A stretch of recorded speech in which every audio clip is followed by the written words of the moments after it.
Bapak Ibu, saudara-saudari dan anak-anakku, pada minggu ini tanggal 28 November 2021 kita memasuki minggu Advent yang pertama dari masa Advent sebelum Natal kita rayakan. Kata Advent sendiri berasal dari bahasa Latin Adventus yang memiliki makna kedatangan. Kedatangan siapa? Pasti tentu dengan sigap kita akan cepat menjawab bahwa yang akan datang adalah pelawatan Tuhan ke dunia melalui kelahiran Tuhan Yesus Kristus. Namun pada sisi lain ada hal yang menggelitik. Muncul pertanyaan, bukankah peristiwa kelahiran Yesus sudah pernah dan sudah terjadi? Benar, Yesus sudah lahir dan sudah datang. Lalu kemudian kalau benar Yesus sudah datang dan sudah lahir, untuk apa sih kita saat ini pura-pura seolah-olah Yesus belum datang ke dunia? Tentu tidak demikian. Dari perayaan masa Advent ini, kita diajak untuk menghayati dan merenungkan sebuah nilai penting, yakni mengajak kita untuk dengan sungguh-sungguh merasakan dan menyadari akan kerinduan Tuhan untuk selalu terlibat dalam kehidupan kita, kehidupan manusia. Tuhan yang datang bagi manusia dan bagi dunia ini, bagi saya dan bagi saudara-saudara. Kedatangan Tuhan ke dunia ini juga dimaknai sebagai tanda Tuhan solidar terhadap saya dan terhadap saudara-saudara, terhadap manusia dan terhadap dunia. Karena kedatangan Tuhan bukan bagi manusia yang kuat dan sok kuat, bukan manusia yang hebat dan sok hebat, bukan manusia yang sok top dan merasa luar biasa. Tuhan bersedia hadir untuk merengkuh kita di tengah kerapuhan yang melekat-lekat pada diri kita. Bapak Ibu yang dikasihi Tuhan Yesus, masa penantian ini kita diajak tidak hanya larut pada pertanyaan kapan sih kedatangan Tuhan lagi dan apa sih yang akan terjadi, namun kita diajak dengan sungguh-sungguh bergumul dengan pertanyaan, hal apa yang akan saya lakukan, yang kita lakukan? Karena dengan berangkat pertanyaan ini, kita tidak akan berada pada jebakan dan terjebak pada suatu sikap yang pasif, hanya menanti, menunggu tanpa melakukan apa-apa. Melainkan kita turut aktif dalam menyongsong masa yang akan datang. Dan di tengah pergumulan-pergumulan ini kita tidak diam saja. Kita tidak terjebak dalam rasa apatis dan kehilangan harapan. Bapak Ibu yang dikasihi Tuhan Yesus, tahu ya, benda yang saya pegang ini namanya gembok. Saya nggak tahu kalau di daerah Bapak Ibu namanya apa. Biasanya gembok ini dipakai untuk menambah kekuatan keamanan pada pintu-pintu yang terkunci dan meyakinkan bahwa pintu-pintu itu tidak dengan mudah untuk dibuka oleh seseorang yang tidak kita inginkan. Dan gembok-gembok ini menolong kita untuk merasa aman, nyaman, tenang. Apalagi kalau kita berpergian jauh, berpergian yang entah kemana, lalu kemudian kita merasa rumah ini perlu ada penjagaan keamanan ekstra. Gembok. Tapi tidak sedikit orang yang bisa membuka gembok dengan cara ini. Jadi ternyata keamanan, kenyamanan, ketenangan, dan juga kemantapan untuk menjaga diri jauh dari apa yang dianggap bisa berbahaya dan mendatangkan bencana dengan hal-hal seperti ini tidak menjamin loh Bapak Ibu. Ada orang-orang tertentu yang bisa membuka gembok. Ternyata perlu ada kekuatan lain. Apa itu? ketika kita harus berjaga-jaga, harus waspada, agar tetap menghadapi pergumulan, agar tetap bisa tenang, dan juga menghadapi berbagai tantangan, dimenangkan dan dikuatkan, yaitu doa. Apa itu doa? Jika pertanyaan itu diberikan kepada kita, maka saya yakin Bapak, Ibu, Saudara-saudari, dan anak-anak yang ada di tempat masing-masing akan punya jawaban yang beraneka ragam atas pertanyaan apa itu doa. Sebagian kita yang umum akan menjawab doa adalah nafas orang percaya. Dan sebagian lagi akan mengatakan bahwa doa itu sarana untuk membangun relasi dengan Tuhan. Nah, benar semualah. Karena saya yakin kita pernah berdoa, entah sekali atau kapan-kapan, kadang-kadang. Yang menjadi pergumulan dan refleksi kita, sudahkah kita benar-benar berdoa dengan penghayatan tersebut? Atau bisa jadi kita berdoa hanya untuk formalitas tanpa dibarengi dengan penghayatan yang mendalam. Doa kelihatannya merupakan sesuatu yang begitu dekat dengan kehidupan kita orang percaya. Tetapi ternyata berdoa merupakan hal yang tidak mudah untuk dilakukan. Di dalam bukunya yang berjudul Berdoa dengan Jujur, William Barry menyoroti kebiasaan kita dalam berdoa.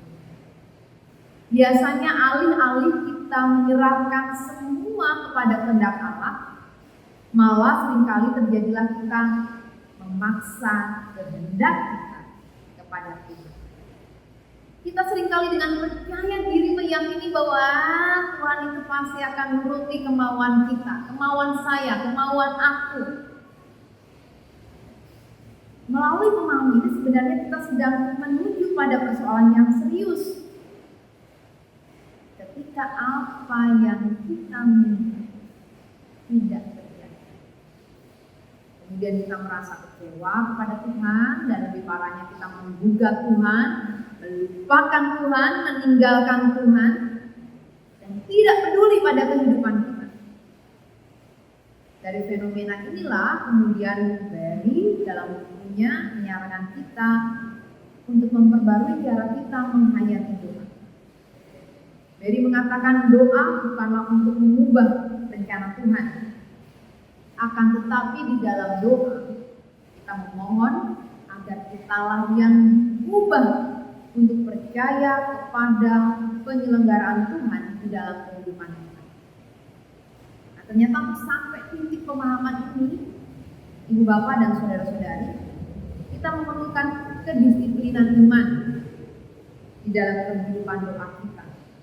Dan yang sama pentingnya adalah ini, kita jujur mengkomunikasikan kepada Tuhan tentang siapa kita, apa yang kita alami, apa yang menjadi pergumulan, apa yang kita perjuangkan, motivasi apa di balik semua itu, dan latar belakang apa, keuntungan apa yang mau kita cari. Kejujuran di dalam doa bukanlah perkara yang mudah, Bapak Saudara. Kita itu seringkali takut untuk jujur pada keadaan dan perasaan kita, karena berbagai macam alasan. Untuk dapat jujur di dalam doa, kita perlu menyadari bahwa relasi kita dengan Tuhan adalah relasi yang dialah Allah, Bapa bagi. Dialah sahabat bagi. Kita perlu menyampaikan kekurangan dan keraguan kita. Karena dengan demikian kita menjadi pribadi yang sangat terbuka dengan Tuhan, yang ikhlas dengan jalan Tuhan dan cara Tuhan. Dan kita juga berjuang untuk tetap setia, waspada. Kelihatannya ini serupa dengan yang disampaikan oleh pemazmur dalam bacaan kita. Pemazmur menghayati Tuhan sebagai yang hadir dan adil kepada orang-orang yang setia padanya. Pemazmur mengatakan, janganlah kiranya aku mendapat malu dan dan yang mendapat malu ialah mereka yang berbuat khianat dan tidak ada alasannya. Pemazmur sangat meyakini bahwa Allah akan berada bersamanya di tengah-tengah kerapuan yang ia bawa di dalam doa, yang jujur dia nyatakan pada Tuhan. Senada dengan pemazmur, Paulus juga mengatakan dalam suratnya kepada jemaat Tesalonika, menjadikan kamu bertambah-tambah dan berkelimpahan dalam kasih seorang terhadap yang lain dan terhadap semua orang, sama seperti kami juga mengasihi kamu. Kiranya dia menguatkan hatimu supaya tak bercacat dan kudus di hadapan Allah dan Bapa kita pada waktu kedatangan Yesus Tuhan kita dengan semua orang kudus. Kejujuran dalam doa membawa pengharapan-pengharapan, dan pengharapan-pengharapan itu menolong kita untuk tetap waspada dan berjaga-jaga menantikan hari Tuhan. Yesus memperingatkan para murid dan sekaligus mengajak para murid untuk waspada. Tentu saja para murid pada saat itu merasakan betapa nyata kerapuan yang ada pada diri mereka. Ketakutan dan kecemasan itu dinyatakan dan dinampakkan. Bagaimana dikatakan ada tanda-tanda pada matahari, bulan, dan bintang. Dan bagaimana bangsa-bangsa mengalami ketakutan dan kebingungan. Tidak hanya itu, orang mati dalam kecemasannya. Dan kemudian dikatakanlah bahwa apa yang terjadi sungguh sangat menakutkan. Tapi katakan dalam firman Tuhan ini, ada tunas yang berlaku. Sebagai tanda musim panas sudah datang. Dan musim itu harus dijawab dengan berjaga-jaga. Bagaimana berjaga-jaga? Membutuhkan ketenangan batin, jiwa, dan sikap. Bukan dalam kondisi kemerusuh, penuh dengan kecemasan dan ketakutan, tetapi menyerahkan semuanya dalam kekuatan Tuhan. Mari saudara-saudaraku, khususnya jemaat Bapos Yasmin yang masih terus berjuang tengah-tengah masa Advent ini, mengawali masa Advent ini, kita diajak untuk tetap percaya atas penyelenggaraan Tuhan di dalam kehidupan kita, yang mana dari situlah kita dimampukan untuk tetap melangkah menjumpai setiap misteri yang ada di depan kita. Tepat di sinilah untuk dapat mencapai itu adalah dengan cara kita menjaga relasi kita dengan Tuhan melalui kehidupan doa. Mari kita terus berjuang dalam kejujuran dan tindakan yang konkret. Tuhan akan menolong kita melewati semua kekacauan dan kerapuan yang ada pada kita, dengan kita diberikan kesempatan untuk melakukan apa yang ada yang bisa kita lakukan. Bukan dengan kecemasan, kekhawatiran, ketakutan, tapi juga bukan dengan kepongahan, tapi dengan waspada dan penyerahan yang jujur pada Tuhan. Selamat memasuki masa Advent. Selamat terus berjuang menanti hari Tuhan dengan tetap percaya kepada Tuhan. Tuhan memberkati kita semua. Mari kita saatnya